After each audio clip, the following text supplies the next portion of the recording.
ನಿನಗೆ ಚೂಸ್ ಮಾಡೋದಕ್ಕೆ ಬರೋದಿಲ್ಲ, ಯಾಕೆಂದ್ರೆ ನಿನಗೆ ನಿಂದೆ ಅಂತ ವ್ಯಕ್ತಿತ್ವನೇ ಇಲ್ಲ. ಯಾರು ಹಾಗೆ ಹೇಳಿದ್ರೆ ಹಾಗೆ ಕೇಳ್ತೀಯ ನೀನು. ನಿಂಗೊಂದು ವಿಷಯ ಗೊತ್ತ, ರಿಜೆಕ್ಟ್ ಮಾಡಕ್ ಬರ್ದೇ ಇರೋರ್ಗೆ ಸೆಲೆಕ್ಟ್ ಮಾಡೋದಕ್ಕೂ ಬರೋದಿಲ್ಲ. ನೀನು ಅಲ್ಲಿ ನಿನ್ನ ಕೆಲಸ ರಿಜೆಕ್ಟ್ ಮಾಡ್ಲಿಲ್ಲ ಅಂದ್ರೆ ನನ್ನನ್ನು ರಿಜೆಕ್ಟ್ ಮಾಡ್ದ ಹಾಗೆ. ನವೀನ್, ಯಾಕೋ ಇಷ್ಟೊಂದು ಕೋಪ ಮಾಡ್ಕೋತಿದ್ಯಾ? ನಾನ್ ನಿನ್ನನ್ನು ಬಿಡದೆ ಆ ಕೆಲ್ಸನೂ ಬಿಡದೆ ಇರ್ಬೋದಲ್ವಾ? ಅದನ್ನೇ ಅವರು ಹೇಳಿದ್ರು, ನನಗದ್ ಸರಿ ಅನಿಸ್ತು ಕಣು. ಸೊ ಮಾಯಾ, ನಿನ್ನ ಬಾಸನ ನಿನಗಿಂತ ಚೆನ್ನಾಗಿ ನಾನು ಅರ್ಥ ಮಾಡ್ಕೊಂಡಿದ್ದೀನಿ. ಅವನು ಮೊದಲು ವ್ಯಾಪಾರಿ, ಆಮೇಲೆ ಮನುಷ್ಯ. ನೀನೇ ಹೇಳ್ದೆ ಅಲ್ಲ, ನನ್ನ ಕೆಲಸ ಇಷ್ಟ ಆಗಿ ಅವರು ರಾಜೀನಾಮೆ ತಗೊಳ್ಳಿಲ್ಲ ಅಂತ. ಅಂದ್ರೆ ಏನರ್ಥ ಹೇಳು? ಅವ್ರಿಗೆ ಬೇಕಾಗಿರೋದು ನಿನ್ನ ಕೆಲಸ, ನೀನಲ್ಲ. ಆದ್ರೆ ನನಗ್ ಬೇಕಾಗಿರೋದು ನೀನು ಕೆಲಸ ಅಲ್ಲ. ಮಾಯಾ, ನಿಮ್ಮ ಬಾಸ್ ಬಗ್ಗೆ ಕಾರವಾಗಿ ಮಾತಾಡೋದ್ರಿಂದ ಬೇಜಾರು ಮಾಡ್ಕೋಬೇಡ. ಅವತ್ತು ಅವನು ಏನಂತ ಗೊತ್ತಾ, ಆಫೀಸ್ ಟೈಮಲ್ಲಿ ಪರ್ಸನಲ್ ವಿಷಯ ಮಾತಾಡೋದಿಲ್ಲ ಅಂತಂದ. ಆದ್ರೆ ಇವತ್ತು ನೀನ್ ರಾಜೀನಾಮೆ ಕೊಡ್ತೀನಿ ಅಂತಿದ್ದ ಹಾಗೆ ನಿನ್ನ ಪೂರ್ತಿ 2 ಗಂಟೆ ಕೂರಿಸಿ ಕನ್ವಿನ್ಸ್ ಮಾಡಿದ್ದಾನೆ. ಮೇಲ್ನೋಟಕ್ಕೆ ಇದು ನಮ್ಮ ಪರ್ಸನಲ್ ವಿಷಯನೇ ಇರಬಹುದು. ನಮ್ಮ ಪರ್ಸನಲ್ ವಿಷಯನ ಆಫೀಸ್ ಟೈಮಲ್ಲಿ ಯಾಕೆ ಡೀಲ್ ಮಾಡ್ದ ಅಂತಾನೂ ಅನಿಸ್ಬೋದು. ಸೂಕ್ಷ್ಮವಾಗಿ ಗಮನಿಸಿದ್ರೆ ಇದು ಪರ್ಸನಲ್ ವಿಷಯ ಅಲ್ಲ, ಆಫೀಸ್ ವಿಷಯ. ನಿನ್ನಂತ ಪ್ರತಿಭೆನ ಅವನು ಕಳ್ಕೊಳ್ಳೋದಕ್ಕೆ ಇಷ್ಟಪಟ್ಟಿದ್ದು. ಅದಕ್ಕೋಸ್ಕರನೇ ನಿನ್ನ ಪೂರ್ತಿ 2 ಗಂಟೆ ಕೂರಿಸಿ ಕನ್ವಿನ್ಸ್ ಮಾಡಿದಾನೆ. ಇದು ವೇಸ್ಟ್ ಆಫ್ ಟೈಮ್ ಅಲ್ಲ, ಇನ್ವೆಸ್ಟ್ಮೆಂಟ್ ಆಫ್ ಟೈಮ್. ನೀವು ಬೇಜಾರು ಮಾಡ್ಕೊಳ್ಳಿಲ್ಲ ಅಂದ್ರೆ ನಂದೊಂದು ಮಾತು. ಏನು ಬೇಜಾರು ಮಾಡ್ಕೊಳ್ಳೋದು? ಯಾವ ವಿಷಯಕ್ಕೆ? ಯಾಕೋ ರೀ, ನಿಮ್ ಸ್ನೇಹಿತ ಆಕಾಶ್ ಕ್ಯಾರೆಕ್ಟ್ರು ನನ್ಗಿಷ್ಟನೇ ಆಗ್ತಿಲ್ಲ. ಯಾಕೆ? ಏನಾಯ್ತು? ಏನ್ ಮಾಡ್ದ ಅವನು? ಅದು ಬೆಳಗ್ಗೆ ಕಾಫಿ ತಗೊಂಡು ಕೊಡೋಣ ಅಂತ ಮೇಲ್ಗಡೆ ಹೋಗಿದ್ದೆ, ಬೆಳಗ್ಗೆನೆ ಕುಡಿತಾ ಕೂತಿದ್ರು. ಯಾಕೋ ಅವ್ರ ನಡವಳಿಕೆನೆ ಸರಿ ಹೋಗ್ತಿಲ್ಲ.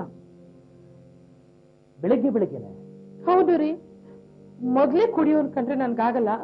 ಅದು ನಾವು ಬೇರೆಯವ್ರ ಮನೇಲಿ ಇದೀವಿ ಅನ್ನೋದನ್ನ ಮರೆತು ಕುಡಿಯೋದು ಅಂದ್ರೆ ಏನರ್ಥ? ನೀನ್ ಇವತ್ತು ಆ ಚೆಕ್ ಕೊಡ್ಲಿಲ್ಲ ಅಂದಿದ್ರೆ ನನ್ ಎಂತ ಕಾಂಟ್ಯಾಕ್ಟ್ ಮಿಸ್ ಮಾಡ್ಕೊಂಡ್ಬಿಡ್ತಿದ್ದೆ ಗೊತ್ತಾ? ಅಯ್ಯೋ ಅಯ್ಯೋ ಅಯ್ಯೋ, ನಿಮ್ಗೆ ಥ್ಯಾಂಕ್ಸ್ ಹೇಳ್ಬೇಕು ನೀವು. Yes, I must thank you. ನೀನು ಕೊಟ್ಟಲ್ಲ ದುಡ್ಡು, ಅದನ್ನ ನಾನು ಎಂತ ಕಡೆ ಇನ್ವೆಸ್ಟ್ ಮಾಡಿದ್ದೀನಿ ಗೊತ್ತಾ? ಏನು ದುಡ್ಡು, ಏನು ದುಡ್ಡು! ವಿತಿನ್ ಸೆಕೆಂಡ್ಸ್ ಅಲ್ಲೇ ಲಕ್ಷಾಂತರ ರೂಪಾಯಿ ಟರ್ನ್ ಓವರ್. ಡಾಲೆ, ನಿಂಗೆ ಶೇರ್ಸ್ ಬಗ್ಗೆ ಗೊತ್ತಾ? ಶೇರ್ಸ್ ಅಂದ್ರೆ ಅದೇ ಡೈಲಿ ನ್ಯೂಸ್ ಅಲ್ಲಿ ಹೇಳ್ತಾರಲ್ಲ, 10 ರೂಪಾಯಿದು 100 ರೂಪಾಯಿ ಆಯ್ತು, ಅದು ಇದ್ದಕ್ಕಿದ್ದಾಗ ಕಡಿಮೆ ಆಗೋಯ್ತು ಅಂತ. ಅದೇ ತಾನೆ? ಡಾಲೆ ಡಾಲೆ, ನೀನು ನನಗಿಂತೂ ತುಂಬಾ ಇಂಟೆಲಿಜೆಂಟ್. ಈ ಶೇರ್ಸ್ಗಳ ಬಗ್ಗೆ, ಈ ಶೇರ್ದು ಗೊತ್ತಾಗಿದ್ದು ಇವತ್ತೇ, ಅದು ಆ ದೊಡ್ಡ ದೊಡ್ಡ ಜನಗಳ ಸವಾಸ ಮಾಡಿದ್ಮೇಲೆ. ಏನು ಇದು ನಿನ್ನ ಅವಸ್ಥೆ? ಯಾವುದು?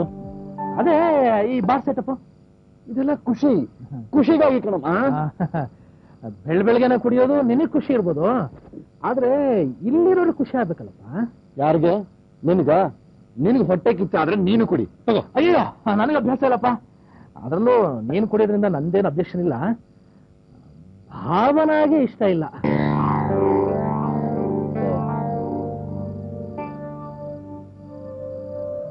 ಬಿಟ್ಟೆ, ಇವತ್ತಿಂದ ಎಲ್ಲ ಬಿಟ್ಟೆ. ಅದೆಲ್ಲ ಸರಿ, ನಾನು ಕುಡಿತೀನಿ ಅಂತ ಭಾವನಾಗೆ ಫಿಟ್ಟಿಂಗ್ ಇಟ್ಟಿದ್ ಯಾರು? ನನ್ಗೇನ್ ಮಾಡಕ್ ಬೇರೆ ಕೆಲಸ ಇಲ್ವಾ?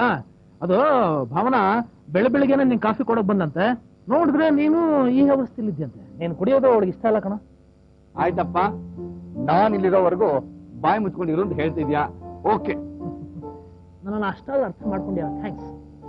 ನೀನ್ ಅರ್ಥ ಮಾಡ್ಕೊಂಡ್ರೆ ಸಾಲದಪ್ಪ, ನಿನ್ ಹೆಂಡತಿ ಅರ್ಥ ಮಾಡ್ಕೋಬೇಕು. ನೋಡ್ತಾ ಇರು ನಿನ್ನ ಹೆಂಡತಿ ಭಾವನನ್ನ ಹ್ಯಾಗ್ ಡೀಲ್ ಮಾಡ್ತೀನಿ ಅಂತ. ಕಮಾನ್.